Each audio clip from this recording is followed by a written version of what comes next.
ना यहाँ का किसानों का दर्द समझा, ना यहाँ का मजदूर का, ना सामाजिक व्यवस्था का हम मजबूत करेंगे ये सोचा। सिर्फ उनका बहुरूपीय बातों पर झारखंड की जनता को खाली गुमराह करने की बात किया। सिर्फ उनका बहुरूपीय बातों पर झारखंड की जनता को खाली गुमराह करने की बात किया। इसलिए आज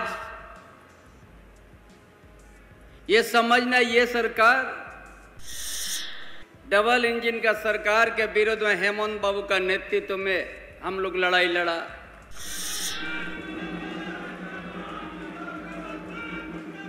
और हम लोग जनादेश हम लोग प्राप्त किया। लेकिन हेमंत बाबू का सरकार को हर समय अस्थिर करने का प्रयास किया भाजपा वाला लोग। सिर्फ उनका बहुरूपीय बातों पर झारखंड की जनता को खाली गुमराह करने की बात किया। भाजपा के नेतृत्व में झारखंड चल गया। ये पीठ टाणीरा, ये गुरुजी का ये कर्म क्षेत्र था आंदोलन का, और यहीं से पूरा झारखंड क्षेत्र में आंदोलन के बिगुल सुनने लगा। लेकिन इस क्षेत्र में बहुत दिन के बाद जिस जगह से झारखंड के आंदोलन का बुनियाद है, यहाँ गुरुजी का आश्रम भी है।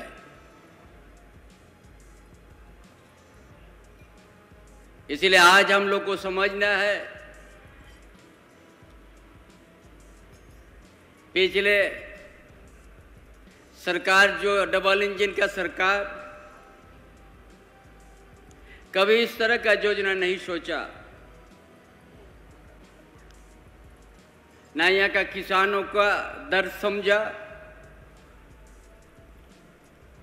ना यहाँ का मजदूर का, ना सामाजिक व्यवस्था का हम मजबूत करेंगे ये सोचा। सिर्फ उनका बहुरूपीय बातों पर झारखंड की जनता को खाली गुमराह करने की बात किया।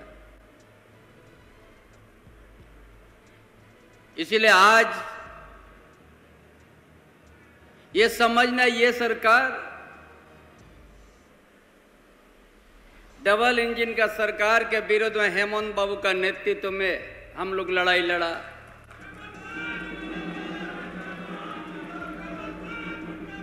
और हम लोग जनादेश हम लोग प्राप्त किया। जैसे सरकार बना हेमंत बाबू का, एक महामारी कोरोना जैसा महामारी आ गया प्रदेश में, देश में, विश्व में। हम लोग इस तरह से नहीं मिलते थे। 1.5-2 साल तक हम लोग को उसमें काम करने नहीं दिया। लेकिन हेमंत बाबू का सरकार को हर समय अस्थिर करने का प्रयास किया भाजपा वाला लोग। कभी शांत से चलने नहीं दिया। हमको पता है कोरोना का समय में प्रवासी मजदूर गिरिडीह जिला से सबसे ज्यादा गया था काम करने के लिए दूसरा राज्य। उसीलिए ये सच, क्यों हमारा आदमी यहां इतना धान है, खेत खलियान है, उद्योग भी है, कोयलांचल क्षेत्र भी है, यहाँ का भूगोलिक से बड़ा अच्छा है। क्यों हमारा यहाँ का युवा बेरोजगार बाहर जा रहा है? खेत खलियान भी हमारा कोई कमी नहीं है। इसलिए ये योजना लाने का हेमंत बाबू ने सोचा कि यहाँ का खेती, यहाँ का खेत पर हम पानी 12 महीना देंगे और यहाँ का छोटे बड़े किसान को हम अपना पैर से खड़ा करेंगे। कहीं जाने का जरूरत नहीं है। साल में 3 बार हम खेती में काम करवाएंगे, फसल उपजाऊ कराएंगे, अपने आप घर संसार अच्छा चलेगा। इसलिए ये सोच करके ये 2 साल के अंदर इतना योजना चलाने का काम हुआ। वो लोग भी लंबा समय तक भाजपा इस राज्य के नेतृत्व की सत्ता चलाया, कभी एक भी इस तरह का योजना लाने का नहीं किया, और 1 मीटर भी पाइप कहीं भी बिछाने का नहीं काम किया। सिर्फ झारखंड में उन लोग का खनिज संपदा पर उन लोग का नजर था। इसलिए आज यह बुनियादी जो समस्या है, ये बुनियादी समस्या तभी हम लोग मजबूत कर सकेंगे।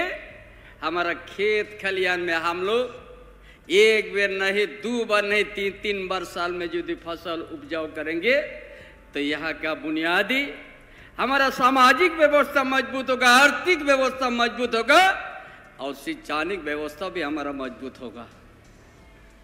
तभी जाके हम पलायन नहीं करेंगे, दूसरा राज्य में काम करने नहीं जाएंगे।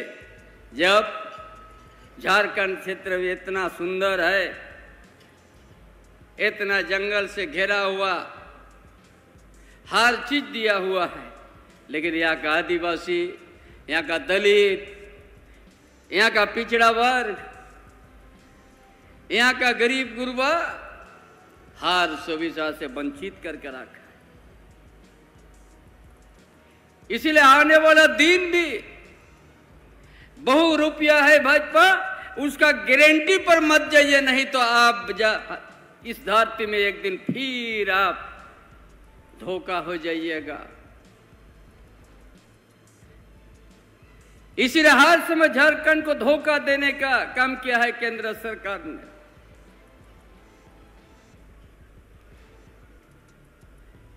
इसीलिए आज अबुआ आवास लाना पड़ा। जिस झारखंड धरती में खनिज संपदा भरा हुआ है, और वहां उपयोग करके वो दिल्ली, यूपी, गुजरात, महाराष्ट्र, बंबई में उसको देखने को मिलता है। यहां यदि आज 2% भी अगर खर्च हो जाता तो झारखंड का तकदीर बदल जाता। ऐसा नहीं किया गया है। इसलिए आज हम लोग को समझना है,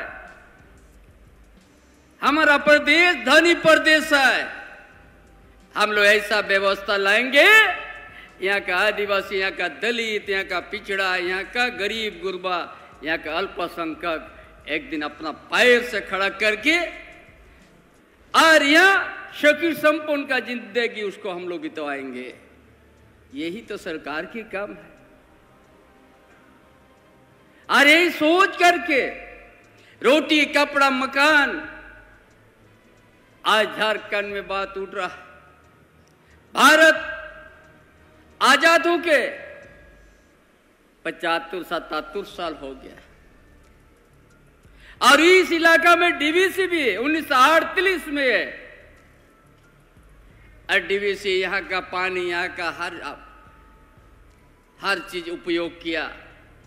जो इस क्षेत्र को डेवलप करना चाहिए था, यहाँ का किसान का दर्द को समझना चाहिए था, वो नहीं किया। यहाँ का जमीन उपयोग किया, पानी उपयोग किया, कोयला उपयोग किया, लेकिन यहाँ के खेत खलियान मजदूर में काम करने वाला, उनका जमीन में उपजाऊ कैसे होगा, कैसे पानी पहुंचा, कभी सोचा नहीं होगा।